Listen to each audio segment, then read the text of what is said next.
Welcome back to our channel. So LPG gas cylinder సంబంధించిన కొరత ఇప్పటివరకు రెస్టారెంట్, హోటల్ మీద పడ్డదని చూసినాం. కానీ ప్రత్యక్షంగా హైదరాబాద్‌లో 10,00,000 మంది పైన పడుతుంది. సో ఆల్రెడీ నిన్నటి నుంచి సిలిండర్ కొరత ప్రారంభమైంది. ఇక్కట్లు కూడా ప్రారంభమైంది. సో నేను ఎవరి గురించి మాట్లాడుతున్నాను అంటే ఒక్కసారి మీరు విజువల్‌లో చూస్తే హాస్టల్ సంబంధించి, ఎందుకంటే హాస్టళ్ల పైనే ఆధారపడి ఉండేవాళ్ళు కొంతమైతే, హాస్టల్‌లో ఉండి ఉద్యోగాలు చేసుకునేవాళ్ళు కొంతమంది. సో హైదరాబాద్‌లో కొరత అండ్ పరివాసాలు ఎట్లుంటాయి, ఆ పరిస్థితులు ఎట్లుంటాయి అనేది ఒక్కసారి మాట్లాడదాం. అసోసియేషన్స్ వాళ్ళు ఉన్నారు.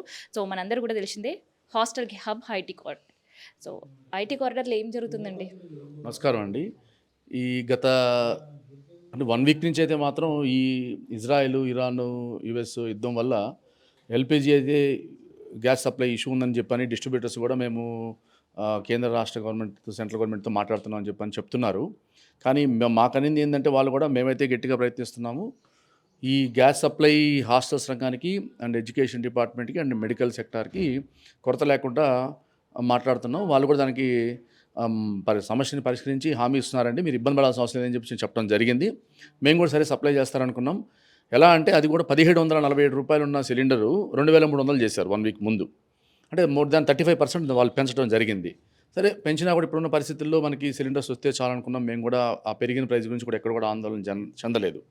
ఎందుకంటే ఉన్న గెస్టులకి మనం మీరు చెప్పినట్టుగా ఈ 11,000 హాస్టల్స్, 10,00,000 మంది విద్యార్థులు, ఉద్యోగులు అందరూ కూడా హాస్టల్స్‌లో ఉంటున్నారు కాబట్టి మేము వాళ్ళకి ఖచ్చితంగా నాణ్యతమైన ఫుడ్ పెట్టాలని మేము కూడా నిర్ణయించుకున్నాం.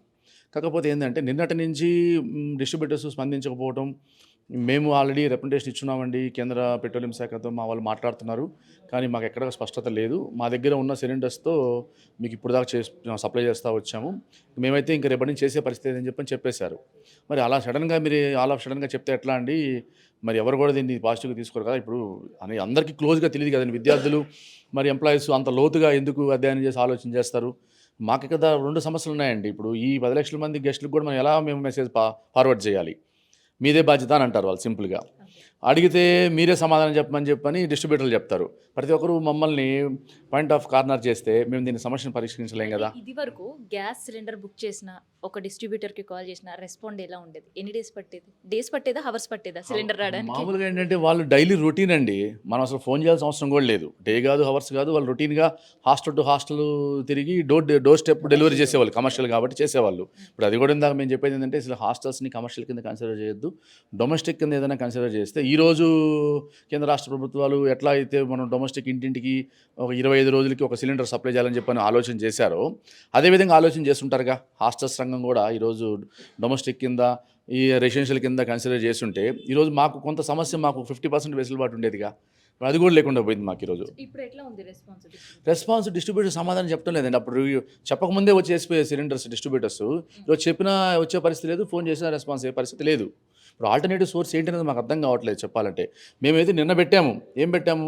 సరే సమాధానం చెప్పడం లేదు. రోజుకి 10 వేసేవాళ్ళు 5 అన్నా ఇస్తారేమో సిలిండర్స్. వేసినప్పుడు మనం ఎక్కువగా గ్యాస్ కన్జంప్షన్ అయ్యే ఐటమ్స్ ఏదైతే ఉంటాయో, బ్రేక్‌ఫాస్ట్ కానీ, లంచ్ కానీ ఇవన్నీ కూడా చేసేసి తక్కువ కన్జంప్షన్‌తో ఏదైతే మనం కుకింగ్ చేస్తున్నామో వాటిని మనం పెడదామని చెప్పి మేము మెసేజ్ సర్క్యులేట్ చేసాం. ఎందుకంటే పానిక్ అవ్వకుండా ఉంటారు. ముందు నుంచి మనం ప్లాన్‌గా ఉంటే బాగుంటుందని. కానీ ఈరోజు ఆ గ్యాస్ కన్జంప్షన్ తక్కువతో కుక్ అయ్యే ఐటమ్స్ కూడా ఎలా కుక్ చేయాలో తెలియని పరిస్థితి ఉంది మాకు ఈరోజు. ఎలా చేయాలి? కట్టెల పొయ్యి మీద పెట్టి చేయాలంటే ఎక్కడ సోర్స్ ఎక్కడుంది ఇక్కడ? మనకు లేదు. కట్టెల పొయ్యి మీద పెట్టి చేసే పరిస్థితి లేదు. హైదరాబాద్ నగరంలో కట్టెల పొయ్యి పెట్టి ఈ 10,00,000 మందికి రోజు వంటలు చేయాలంటే జరిగే పరిస్థితి కాదది. ఎలా చేయాలి? ఆల్టర్నేటివ్ సోర్స్ ఏంటి? మేము పిల్లలకి ఎలా చెప్పాలి? అనేది పెద్ద మాకు సమస్యగా మారిందండి. మా డిమాండ్ కాదు ఇది. బాధ.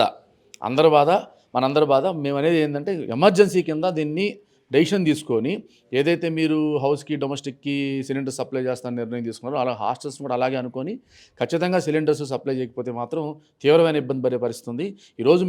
ఈరోజు ఈ ప్రెస్ ద్వారా మేము గవర్నమెంట్‌కి తెలియపరిచి ఆ ఇష్యూని సార్ట్‌ఔట్ చేసుకుందామని చెప్పని మెసేజ్ పెడితే, ఆ మెసేజ్ స్టూడెంట్స్ నుంచి పేరెంట్స్ నుంచి పోలీస్ డిపార్ట్మెంట్‌లకి ఆల్ డిపార్ట్మెంట్స్‌కి వెళ్ళి మా పిల్లల పరిస్థితి ఏందని చెప్పని ఆందోళన పడిపోయే పరిస్థితి వచ్చింది. ఇప్పుడు ప్రెస్ మీట్ స్టార్ట్ అయిపోయింది, అదే జరిగింది ఇప్పుడు. అన్నింటిలో సర్క్యులేట్ అయింది. మేము మెసేజ్ పెట్టాం. ఏంటంటే మీరు ఇలా మెసేజ్ పెట్టారు, ఫుడ్ ఉండదా? మా వాళ్ళ పరిస్థితి ఏంది? మరి హోటల్స్ వాళ్ళు, రెస్టారెంట్స్ వాళ్ళు కూడా ధర్నాలు చేస్తున్నారు. వాళ్ళు ఫుడ్ పెట్టే పరిస్థితి లేదు, మీరు పెట్టే పరిస్థితి లేదు. ఏం చేయాలి మా పరిస్థితి? ఇంటికి వచ్చి అంటే ఎడ్యుకేషను, ఎంప్లాయీస్‌కి ఇంపార్టెంటు. ఎట్లా అంటే పానిక్ అయిపోయిందండి. ఈ పానిక్‌ని మనం ఎమర్జెన్సీ కింద ఈరోజు ఈవినింగ్ లోపల ఏదైనా డెసిషన్ తీసుకొని సార్ట్‌ఔట్ చేసి సిలిండర్ సప్లై ఎట్లా చేయాలి? ఎన్ని సిలిండర్లు ఈ సిలిండర్ సప్లై చేస్తే ఎంత జాగ్రత్తగా వాడాలి అనే గైడ్‌లైన్స్ పెట్టి గాని చేయకపోతే తీవ్రమైన ఇబ్బంది ఉండే పరిస్థితి ఉంటదండి. సో కమర్షియల్ సిలిండర్ హాస్టల్ కిచెన్కి వచ్చినప్పుడు ఎన్ని డేస్ వస్తుంది అది? బేసిక్‌గా అయితే అది మామూలుగా మనకి డే బై డే వస్తారండి. డే బై డే వచ్చేసి మనకి క్వాంటిటీ ఎంత కావాలని మనం బిఫోర్‌గా ఇన్ఫార్మ్ చేస్తే, ఆ టైంకి వాళ్ళు మనకి అన్ని సిలిండర్స్ ఇచ్చేసి వెళ్ళిపోవడం జరుగుతుంది. సో, కానీ ఇప్పుడున్న క్రైసిస్ ఏంటంటే ఒక 1 వీక్ బ్యాక్ నుంచి ఏంటంటే బట్ మేము ఫాలోఅప్ చేయాల్సొస్తుంది. ఫాలోఅప్ చేసి ఏంటంటే ఆ ప్రైజెస్ ఒకటి మెయిన్ ఇష్యూ ఒకటుంది. సరే ప్రైజెస్ అనేది ఒక పార్ట్ పక్కన పెడితే దానికి కూడా విల్లింగ్ మేము తీసుకోవడానికి విల్లింగ్. కానీ అట్‌లీస్ట్ కాల్స్ పిక్ చేసే పొజిషన్ కూడా లేదు ఎట్ ప్రెజెంట్ అయితే. సో, మీరు ఒకవేళ ఏదైనా ఆల్టర్‌నేటివ్ చూసుకోండి అని సింపుల్‌గా చేతులెత్తేస్తున్నారు. సో, బేసిక్‌గా ఏంటంటే మాకు ఈ ఇష్యూ ఏంటంటే ఒక 5 మెంబర్స్‌కో లేదంటే ఒక 10 మెంబర్స్‌కి అయితే మనం ఏదైనా మేనేజ్ చేసుకోగలం. ఇంత లార్జ్ స్కేల్‌లో ఉన్న హాస్టల్స్‌లో ఏంటంటే ఒక బిల్డింగ్‌లో 100-200 ఉన్నారు, 300 ఉన్నారు. ఈ లార్జ్ స్కేల్‌లో అందరికి మెయింటైన్ చేయాలంటే కంప్లీట్‌గా మాకు సప్లై అనేది చాలా నీడ్‌ఫుల్. చాలా ఇబ్బంది పడుతుంది. లాస్ట్ 2 డేస్ నుంచి కూడా నేను నైట్ మేము 12:00 కూడా ఫోన్స్ చేసినా రెస్పాండ్ అవ్వట్లేదు. లెటర్‌లో ఏం చెప్తున్నారంటే, సో మీకు ఆల్టర్‌నేట్ ఏదైనా ఉంటే చూసుకోండి, బయట చూసుకోండి. ఇంకేదన్నా ఉంటే ఫర్దర్‌గా మేము ఇన్ఫార్మ్ చేస్తామని చెప్పేసి కాల్ కట్ చేస్తున్నారు. ఈ బాధ మేము ఎవరితో షేర్ చేసుకోవాలి? ఎలా చేయాలి? సో మేము అందుకే అనుకున్నాం. సో ప్రతి ఒక్క ఏరియా ఇదే ఇష్యూ రిపీట్ అవుతుంది. At the same time hotels, restaurants same అదే ప్రభావం ఉంది. మా హాస్టల్ రంగంపై అయితే ఇంకా ఎక్కువ ఉంది. ఎందుకంటే ఎట్ ద సేమ్ టైమ్ పిల్లలకి ఫుడ్ పెట్టకపోతే ఆళ్ళ క్రైసిస్ తెలీదు. ఎందుకంటే గ్రౌండ్‌లో ఉన్న ఇష్యూస్ ఏంటంటే ఆళ్ళకేముంటే సింపుల్‌గా మీ ప్రాబ్లమ్స్ మీరు ఫేస్ చేయాలి గానీ, me at the same time rent కట్టినప్పుడు ఇంటర్నల్ ఇష్యూస్ మాకెందుకు ఎక్స్‌ప్లెయిన్ చేస్తున్నారు? ఆల్రెడీ క్వెషన్స్ కూడా రైజ్ అయ్యాయి మాకు నిన్న చాలా ఇష్యూ అయింది. సరే వాటెవర్ బేబీ మేము కింద పైన పడి సరే మా ఉన్న స్టాక్ కొంత అవైలబిలిటీ పెట్టుకోవడం కూడా జరిగింది. మేము అసోసియేషన్ తరపు నుంచి మా రిక్వెస్ట్ ఏంటంటే మెయిన్ బేసిక్‌గా మేము నిన్న కూడా ఒక మాట్లాడుకుని కొంత చర్చింపు పెట్టుకుంది కూడా ఏంటంటే ఒక హాస్టల్ ఉన్న హాస్టల్స్ కాదు ఇక్కడ. ఆల్మోస్ట్ దగ్గర దగ్గర 11,000 హాస్టల్స్ ఉన్నాయి. 10 లక్షల మంది ఎంప్లాయీ కమ్ స్టూడెంట్స్ ఉన్నారు ఇక్కడ. వీళ్ళందరికీ ఎంత హ్యూజ్ ఆఫ్ క్వాంటిటీ కావాలంటే ఖచ్చితంగా రాష్ట్ర ప్రభుత్వం దీనిపైన ఖచ్చితంగా వాళ్ళు ఏదో ఒక ఇనిషియేటివ్ తీసుకొని మాకు సపోర్ట్ చేయగలిగితేనే మేము నిలబడగలుగుతాం. లేదంటే ఏమవుతుందంటే అందరూ రోడ్ల పైకి వచ్చేసి వాళ్ళ పేరెంట్స్ ఫోన్ చేస్తారు. వాళ్ళతో ఇష్యూ అవుతుంది. మాకు చాలా ఇంటర్నల్ ఇష్యూస్ అవుతాయి. దయచేసి మా రిక్వెస్ట్ ఏంటంటే రాష్ట్ర ప్రభుత్వం మమ్మల్ని గుర్తించి మాకేదన్నా కూడా ఈ 1 మంతో లేదా 20 డేసో దీనికి ఆల్టర్‌నేట్ ఏదో ఒకటి మాకు ఆ సెక్షన్ అప్పచెప్పాలని మేము కోరుకుంటున్నాం. మా విన్నపం ఇదండి ఇది. సో మినిమం హాస్టల్ అంటే 30-50 మంది అయితే ఉంటారు. సో అప్పుడు గ్యాస్ యూటిలిటీస్ కన్జంప్షన్ ఎలా ఉంటది అసలు? అంటే అదేనండి. 50-100 లోపల ఉంటే పర్ డే హాఫ్ సిలిండర్ నుంచి 1 సిలిండర్ అవుతుందండి. ఇప్పుడేంటంటే బిల్డింగ్స్ కూడా పెద్దగా అయిపోతున్నాయి. ఇంతకుముందంటే చిన్న చిన్న అపార్ట్మెంట్స్‌లో హాస్టల్స్ నడిపారు. ఇప్పుడు కమర్షియల్‌గా కట్టేస్తున్నారు కాబట్టి ఇప్పుడు మినిమం 150, 100 నుంచి 200 మంది, 250 మంది కూడా ఉంటున్నారు. అట్లాంటి వాటికి 1½ సిలిండర్ నుంచి 2 సిలిండర్స్ వరకు కూడా అవుతది. 1 నుంచి 1½ సిలిండర్ అవుతది పర్ డే. అది కన్జంప్షన్ అండి. అయితే మేము కూడా కోరుకునేది ఏంటంటే వీళ్ళందరూ కూడా వివిధ షాపులలో పనిచేసేవాళ్ళు, మాల్స్‌లో పనిచేసేవాళ్ళు, స్విగ్గీ, జొమాటోలో పనిచేసేవాళ్ళు, చివరికి ఐటీలో పనిచేసేవాళ్ళు కూడా ఇక్కడ ఉంటున్నారు. వాళ్ళు ఫ్లాట్స్‌లో ఉంటే వాళ్ళు గ్యాస్ వినియోగించాల్సిందే. ఇది రెసిడెన్షియల్ యాక్టివిటీ కింద చూడండి. ఈ ఈ పరిస్థితికి వచ్చేసరికి ఖచ్చితంగా దీన్ని రెసిడెన్షియల్ యాక్టివిటీ కింద చూడాల్సొస్తది గవర్నమెంట్. వీళ్ళందరూ కూడా ఇప్పుడు మనం ఫుడ్ ప్రొవైడ్ చేయలేకపోతే చాలా ఇబ్బంది పడతారు వాళ్ళు. ఇబ్బంది పడితే వాళ్ళు మళ్ళీ ఇళ్ళకి వెళ్ళిపోవడం అట్లాంటివి జరుగుతాయి. మేమేం చెప్తున్నామంటే గెస్ట్‌లకి మీరు ఎక్కడికి వెళ్ళాల్సిన అవసరం లేదు. మేము ఆల్టర్‌నేటివ్ కుకింగ్ మెథడ్స్ పెడతాము. మా సాధ్యమైనంత మేము సర్వ్ చేస్తాము. ఇన్ ద మీన్ వైల్ మేము గవర్నమెంట్ ఏజెన్సీస్‌కి కూడా రిక్వెస్ట్ చేస్తున్నాము. ఎంత తొందరగా వీలైతే అంత తొందరగా గ్యాస్ సప్లై రెన్యూ చేయమని మళ్ళీ చేయమని చెప్పి చేస్తున్నాం అని చెప్పి రిక్వెస్ట్ చేస్తున్నాం. గెస్టులు కూడా కోఆపరేట్ చేస్తున్నారు.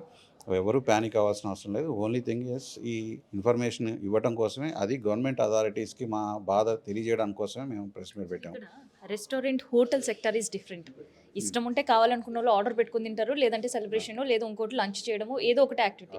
కానీ hostel situation is not like that. ఇక్కడ ఉండే ప్రతి guest they had their own demands. So ఎట్లా ఫేస్ చేయబోతున్నారు వాళ్ళని? యాహ్! అయితే మీరన్నట్టు వెరీ వ్యాలిడ్ పాయింట్ అండి అది. హోటల్‌లో నేను ఒక ఐటెమ్ ఆర్డర్ ఇస్తే జస్ట్ ఇంత ఆర్డర్ ఇస్తానండి. ఒక ఐటెమ్ అంటే ఒక చికెన్ లాలీపాపో లేకపోతే ఇంకోటో ఆర్డర్ ఇస్తాను. Something. They can cook on inductions. But not on the చిన్న చిన్న ఐటమ్స్ అయితే చేయొచ్చు. ఇక్కడ ఏంటంటే రోజు ఒక పెళ్లి చేసినట్టేనండి. ఒక బ్రేక్‌ఫాస్ట్ ఇవ్వాలి, ఒక లంచ్ ఇవ్వాలి, ఒక డిన్నర్ ఇవ్వాలి. 100 మంది ఉన్నారంటే 300 మందికి రోజుకి వండాలి. అంటే mini size birthday 25 kgs rice అవుతుంది, రోటీస్ అవుతాయి, కర్రీస్ అవుతాయి. మళ్ళీ బ్రేక్‌ఫాస్ట్ 2 రకాల బ్రేక్‌ఫాస్ట్‌లు లేకపోతే ఒక రకం బ్రేక్‌ఫాస్ట్ ఉంటది. అన్నీ చేసి చూస్తే చాలా ఒక పెళ్లి చిన్న ఫంక్షన్ చేసినట్టు ఎవ్రీడే. సో, బల్క్ ఐటమ్స్ కాబట్టే ఇప్పుడు ఇండక్షన్ స్టవ్స్ మీద ఆధారపడలేము. కొన్ని ఐటమ్స్ ఇప్పుడు దోస ఉంది. We cannot do on the కట్టెల పొయ్యిలో చేయలేం మనం అది. కొన్ని ఐటమ్సే మనం కట్టెల పొయ్యి మీద కూడా చేయొచ్చు. అలాగే పిల్లెట్స్ ఉన్నాయి. ఆ పిల్లెట్స్ స్టవ్స్ మీద కూడా కొన్ని ఐటమ్సే చేయగలుగుతాము. బల్క్ ఐటమ్స్ చేయలేము.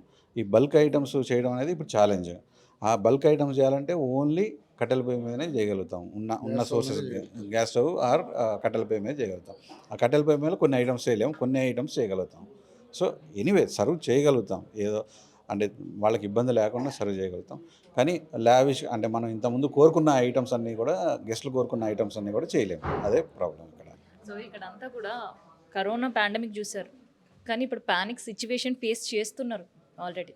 సో ఒకవైపు గెస్ట్ డిమాండ్స్, ఇంకోవైపు సిలిండర్ అవైలబిలిటీ లేకపోవడం. సో ఇంపాక్ట్ ఎలా అనిపిస్తుంది అసలు? గవర్నమెంట్ డెసిషన్ సపోర్ట్ ఈ టైంలో more and most important. Madam ఒకటే మా రిక్వెస్ట్ ఒకటే మేడం, హాస్టల్ అసోసియేషన్ తరఫున ఇది గెస్ట్కి రెండవ ఇల్లు మేడం. ఇది ఇందాక మా మహేదర్ చెప్పినట్టు ఆ హోటల్కి ఒక రోజు పోవచ్చు, 2 రోజులు పోవచ్చు, ఇక్కడ 3 సార్లు కుక్ చేసి పెట్టాలి మేడం. ఇది లైక్ దట్ సెకండ్ హోమ్ మా హాస్టల్ అనేది. మా రిక్వెస్ట్ ఏంటంటే దీన్ని ఖచ్చితంగా ప్రయారిటీస్లో గుర్తించి రాష్ట్ర గవర్నమెంటు, సెంట్రల్ గవర్నమెంటు హాస్టల్స్ రంగానికి ఖచ్చితంగా రోజు ఒక కమర్షియల్ సిలిండర్ సప్లై చేయకపోతే మేము కట్టెల పొయ్యి మీద అనేది చేయలేము మేడం, ఇండక్షన్ స్టవ్ల మీద కూడా వంట చేయలేము మేడం. రైస్ కూడా 25, 30, 50, 75 కేసు వండే ఇవి కూడా ఉన్నాయి. ఒక్క రైస్ మాత్రమే ఎక్కడ ఏ స్టవ్ మీద ఉండగలం మేడం. ఇంకోటి బల్క్గా నార్త్ ఇండియన్స్ ఉన్నారు, వాళ్ళు చపాతీ చపాతీ కట్టెల పొయ్యి మీద, బట్టీల మీద రాదు మేడం, చేయలేము. ఇవి ఏంటంటే ఖచ్చితంగా దయచేసి సామాజిక కోణంగా ఆలోచించాలి మేడం. మా దగ్గర ఉండే గెస్ట్లు కూడా బిలో 50,000 లోపు శాలరీస్ వచ్చే వాళ్ళే ఉన్నారు మేడం. బయటికి వెళ్ళి ఇంత కాస్ట్ పెట్టి ఫుడ్ తీసుకునే పరిస్థితి కూడా లేదు.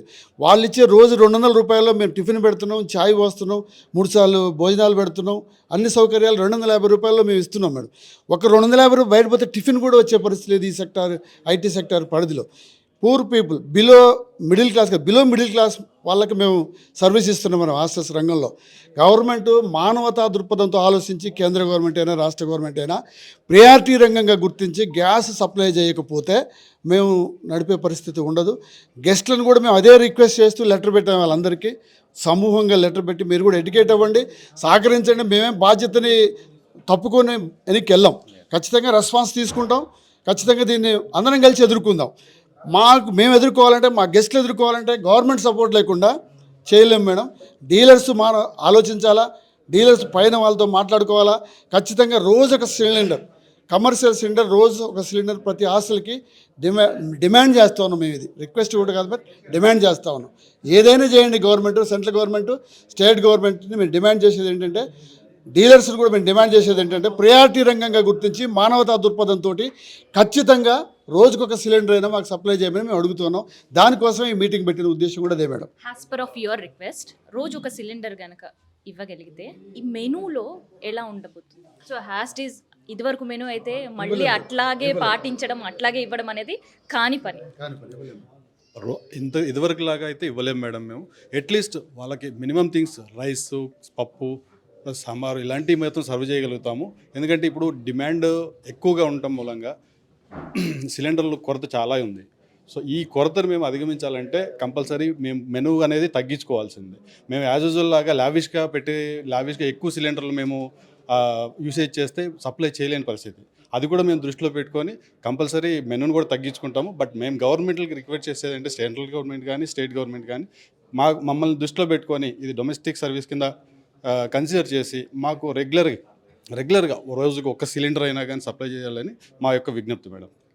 ఒక పక్క ఎల్పిజి సిలిండర్ కొరత, రెండోది రేట్లు పెరగడం, సిలిండర్ రేట్, మూడోది ఆయిల్ రేట్స్ విపరీతంగా పెరిగాయి.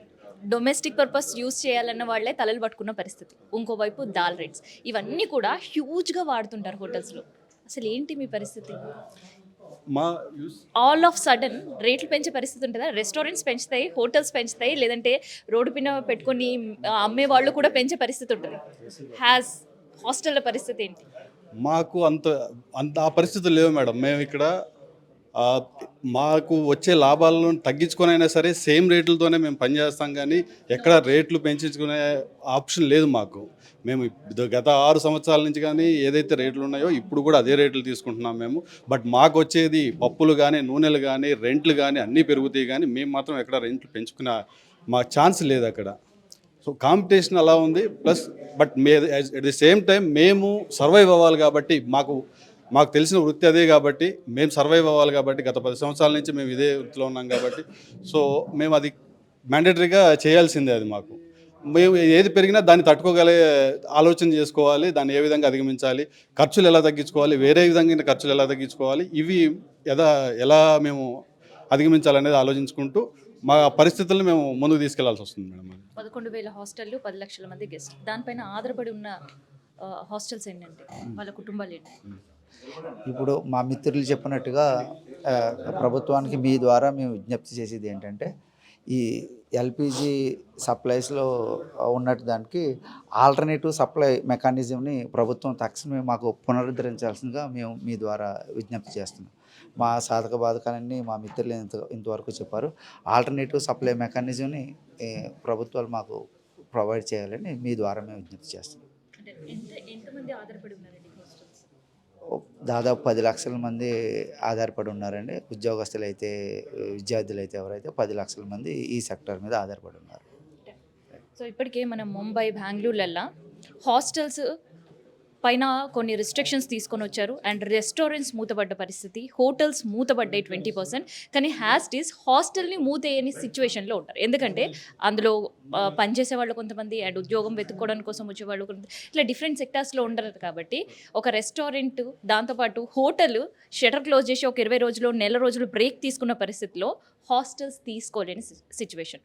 ఒక పక్క గ్యాస్ సిలిండర్ రేటు పెరగడం, కొరత ఉండడం, ఇంకోవైపు నూనెల రేట్లు పెరగడం, పప్పుల రేట్లు పెరగడం, ఇవన్నీ చూస్తే కరోనా పాండమిక్ టైంలో ఏదైతే ఇబ్బందులు ఎదుర్కొన్నారో, హాస్టళ్ళు రన్ చేసినారో, ఇప్పుడు ఇంకొక కొత్త సవాళ్ళు హాస్టళ్ళ ముందు ఉంది. సో ఇలాంటి సవాళ్ళు వాళ్ళు అధిగమించి మళ్ళీ బిజినెస్ రన్ చేయాలన్నా, 10 లక్షల మంది అతిథులకి ఇక్కడ ఆతిథ్యం పొందాలన్నా, వాళ్ళు సబబుగా ఉద్యోగాలు చేసుకొని ఇంటికి జీతాలు పంపాలన్నా హాస్టళ్ళు ఉండాలి. హాస్టళ్ళు ఉండాలి అంటే ప్రభుత్వం వాళ్ళకి సహకరించాలి. మరి సహకరించే దిశగా ఎట్లాంటి అడుగులు ప్రభుత్వం వేయాలి అనేది ఆలోచించాలి.